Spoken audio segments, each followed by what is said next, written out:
Hello বন্ধুরা, welcome back to another video. আজকে হচ্ছে রকি র্যাবিটের আপনার হচ্ছে এনিগমা কম্বো সেটা আমি অ্যাপ্লাই করে দেখাবো। তো চলুন আগে অ্যাপ্লাই করে নিই, দেন আর্নে গেলাম, দেন হচ্ছে এনিগমাতে ক্লিক করলাম, দেন ডু ইট দেবো।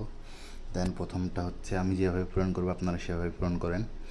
প্রথমে হচ্ছে আমাদের যেটা হবে নিড, 1 নাম্বার ইড, তারপর হচ্ছে বর্ডার, দেন আননোন,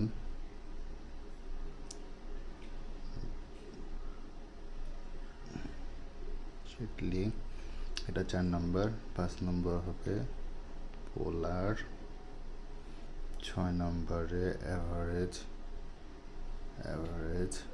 7 নম্বরে অলরেডি, 8 নম্বরে হচ্ছে পোলার, ঠিক আছে। 9 নম্বরে হচ্ছে ডিভাইস, 10 নম্বরে ওয়েলকাম, 11 নম্বরে বার, দেন হচ্ছে 12 নম্বর টাইটেল। দেন হচ্ছে ভ্যালিডিটি 10 ক্লিক করব। দেন হচ্ছে আমাদের 2.5000 পয়েন্ট অ্যাড হয়ে গেল, 2.5 মিলিয়ন পয়েন্ট অ্যাড হয়ে গেছে। আর ভিডিওটা ভালো লাগলে অবশ্যই লাইক দিয়ে যাবেন, আর চ্যানেলটা সাবস্ক্রাইব করতে ভুলবেন না।